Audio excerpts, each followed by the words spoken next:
What's up, Dawg Pound? Today, we're talking about the Browns' big change at quarterback and what head coach Kevin Stefanski had to say about Jameis Winston's first start for Cleveland, as well as other updates and analysis from this matchup.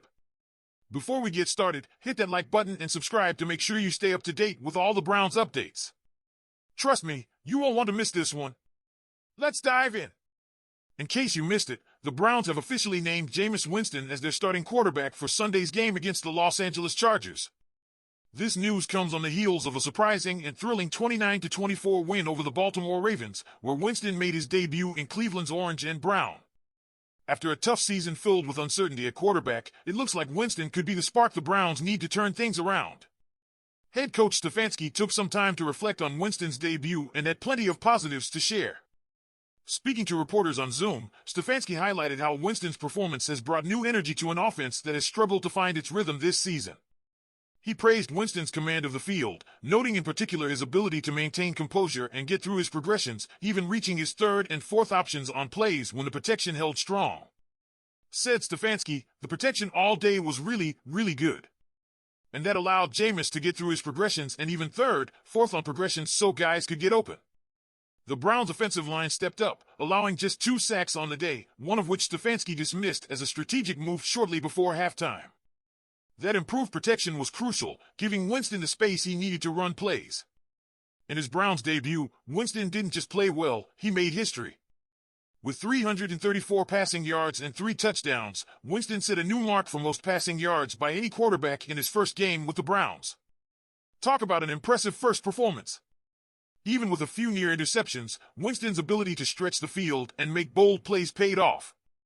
One of the most encouraging signs was how Winston was able to spread the ball around, connecting with 8 different receivers on 27 of 41 completions.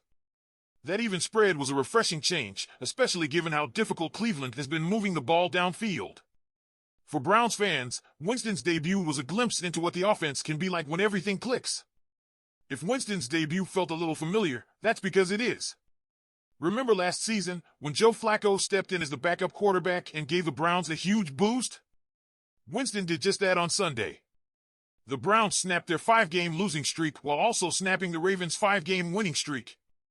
Winston stepped in and elevated the offense, bringing hope to fans who were looking for something to rally around this season. That standout performance earned Winston a shout-out from Hall of Famer Kurt Warner, who praised Winston's play and acknowledged his resilience. Warner knows that Winston's journey hasn't been easy and that he's had to fight to get back to this point. When the Browns signed Winston as a free agent, they likely knew he would have to take on a significant role. With Deshaun Watson sidelined with a season-ending Achilles injury, Winston's leadership and experience have quickly become invaluable to Cleveland. It's official, the Browns are rolling with Winston for the foreseeable future. Stefanski and his staff chose to go with the experienced Winston over second-year QB Dorian Thompson-Robinson. It's absolutely the right decision, especially given Cleveland's need for stability and a QB who can give them the best chance to win. Let's be real, though, this season hasn't gone as we expected. At 2-6, their playoff chances are slim, but Winston's presence adds an element of excitement. He's a gunslinger who isn't afraid to take risks, and while that means turnovers are a possibility, it also means fans can expect some big, memorable plays. Winston's ability to handle pressure, stay calm, and get the ball into the hands of multiple players will be key to the Browns remaining competitive. And who knows? Maybe Winston's fiery play can spark something on this team and provide a much-needed jolt as we head into the second half of the season. So, Browns fans, what do you think of Winston taking the reins? Do you think he has what it takes to guide this team back to winning ways? Could Winston be more than just a backup QB and become a long-term option for the Browns? Leave your thoughts in the comments below. Juan Thornhill, a 2-time Super Bowl champion with the Kansas City Chiefs, is no stranger to high-stakes games. Now with the Browns, he faces a different challenge. Last season, we needed a late-season boost from Joe Flacco to make the playoffs, and Thornhill believes we can make a similar run this year. Even with a 1-6 record, Thornhill remains optimistic, and he's making sure his teammates are, too. Thornhill's message isn't just for the fans, but for the entire locker room. He's telling everyone to ignore the current record and focus on what's ahead, highlighting upcoming AFC opponents as opportunities. His message is powerful, reminding us to keep fighting no matter the setbacks. With his experience, Thornhill's words carry weight, and he knows that a change in mindset can help fuel a comeback. Of course, starting the season 2-6 makes the playoff race challenging. In fact, only two teams have made the playoffs after such a start, the 1970 Bengals and the 2020 Washington Commanders. That's a little over a 1% success rate, but Thornhill isn't focusing on the odds. He knows anything is possible with the right approach. With several conference games remaining, every matchup counts in the quest for a playoff spot. The Browns still have a chance to build momentum and potentially move up the standings. Looking ahead, the Browns face a tough slate of AFC matchups, and each game will test the team's resilience and character. Thornhill's message sets the tone: the season isn't over until it's over. For the Browns, every game must be treated as a must-win if they hope to surprise everyone with a late-season comeback. So, what do you think, Browns Nation?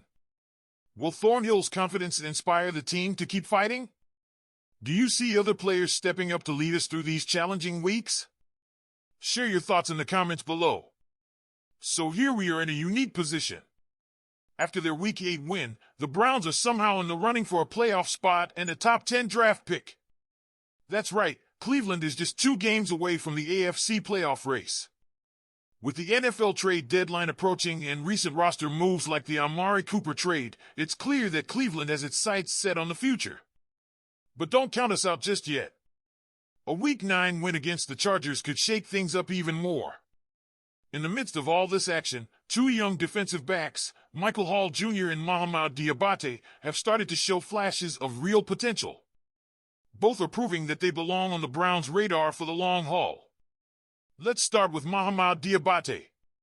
This undrafted linebacker has really started to show his worth, especially in last week's win over the Ravens. Diabate led the team with 8 tackles, including 1 for loss, and even had a pass defense and a special teams tackle. His intensity on the field didn't go unnoticed. ESPN's Mina Kimes even praised him for his performance. Diabate played over 40 snaps and was the 4th highest-graded defensive back on the Browns by Pro Football Focus, PFF. His athleticism was evident right out of college, and now that he's seen significant playing time, he's proving that those traits translate to the NFL. On the season, Diabate now ranks as the 4th best defensive back on the Browns, an impressive feat for an undrafted player in just his 2nd year. Then there's Michael Hall Jr., Cleveland's first pick in the 2024 draft. Hall missed the start of the season due to suspension, but he's quickly made an impact since returning. He may not be a big stat lineman yet, but it's clear that his presence on the line is impacting plays. Hall only played 25 snaps against the Ravens, but he was graded just behind Diabate by PFF. As his snap count increases, expect to see even more game-changing plays from him. Hall's strength in pressuring the quarterback was evident in college at Ohio State, and he's already showing that here in Cleveland. Against the Ravens, Hall even got some reps at defensive end, giving the Browns' defensive scheme some versatility that has analysts and fans excited. His quickness and adaptability bring a new edge to the line, and as he starts to approach 40 snaps per game, we'll likely see his name on the stat sheet more as well. What's especially exciting is seeing these young guys not only hold their own, but excel. With Diabate and Hall showing promise, the Browns are getting some unexpected boosts on defense. Paired with W.R. Cedric Tillman, who's excelling on offense, it's clear that Cleveland's roster changes are starting to pay off in a big way. It's rare to find a team that can stay competitive right now while also keeping an eye on rebuilding for the future, but the Browns are doing just that. Diabate, Hall, and Tillman could form a core that we look back on as the foundation of the next great Cleveland team. So, Dawg Pound, how are you feeling about these young point guards? Do you think Diabate and Hall can keep the momentum going and help us finish the season strong? And what do you think of the Browns balancing this playoff push while also preparing for the future?